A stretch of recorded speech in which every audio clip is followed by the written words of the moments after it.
ఏపీలో హాట్ నియోజకవర్గాల్లో గుడివాడ ఒకటి. రాజకీయంగా కాక పుట్టించే నియోజకవర్గంలో గుడివాడ ఒకటి కావడం గమనార్హం. దివంగత మాజీ ముఖ్యమంత్రి నందమూరి తారక రామారావు సొంత నియోజకవర్గం ఇది. 1983-85లో ఈ నియోజకవర్గంలో నుంచి ఎమ్మెల్యేగా గెలిచి ముఖ్యమంత్రి అయ్యారు ఎన్టీఆర్. ఆయన తర్వాత ఈ నియోజకవర్గం నుంచి ఎక్కువ సార్లు గెలిచింది కొడాలి నాని.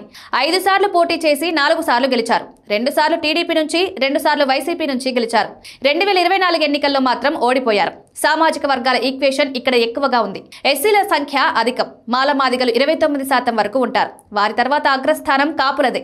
కానీ ఇక్కడ కమ్మ సామాజిక వర్గ ప్రాబల్యం అధికంగా ఉంటుంది. ఆ సామాజిక వర్గం నుంచి మాత్రమే ఎమ్మెల్యేలుగా ఎన్నికవుతూ వచ్చారు. అయితే ఎన్టీఆర్ తర్వాత 4 సార్లు గెలిచి తన సత్తా చాటారు కొడాలి నాని. టీడీపీలో ఉండేటప్పుడు సాధారణ మెజారిటీతో గెలిచిన నాని వైసీపీలో మాత్రం భారీ మెజారిటీతో గెలిచారు.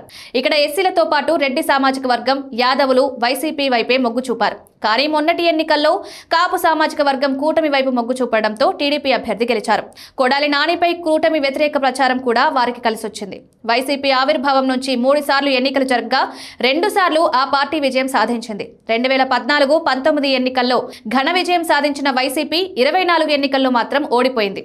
అయితే వైసీపీ ఇప్పటికీ ఇక్కడ బలంగానే ఉండడం విశేషం. 2004లో తొలిసారిగా టీడీపీ తరపున పోటీ చేసి గెలిచారు కొడాలి నాని. తన సమీప కాంగ్రెస్ అభ్యర్థి కటారి ఈశ్వర్ కుమార్ పై 8,862 ఓట్లతో గెలుపొందారు. 2009లో రెండోసారి టీడీపీ అభ్యర్థిగా పోటీ చేసిన నాని కాంగ్రెస్ అభ్యర్థి వెంకటేశ్వరరావుపై 17,000 ఓట్లతో గెలుపొందారు. 2012లో వైసీపీలో చేరిన నాని 14 ఎన్నికల్లో ఆ పార్టీ అభ్యర్థిగా పోటీ చేశారు. మాజీ మంత్రి రావి వెంకటేశ్వరరావుపై 11,000 ఓట్ల మెజారిటీతో విజయం సాధించారు. 2019లో వైసీపీ అభ్యర్థిగా దేవినేని అవినాష్ పై 19,000 ఓట్ల మెజారిటీతో విజయం సాధించారు.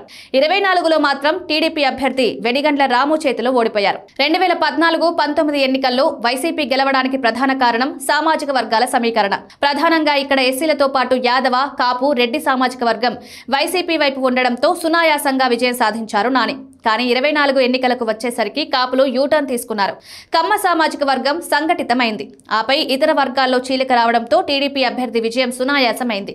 అయితే ఇప్పుడు కాపులతో పాటు యాదవ సామాజిక వర్గంలో కూటమి ప్రభుత్వం పట్ల అసంతృప్తి పెరుగుతోంది. ఇది మరింత ముదిరితే మాత్రం టీడీపీకి ప్రమాదకరమే. అదే సమయంలో కొడాలి నాని క్రియాశీలకంగా వ్యవహరిస్తే మాత్రం వైసీపీకి సునాయాస విజయం దక్కే పరిస్థితి అయితే ఉంది.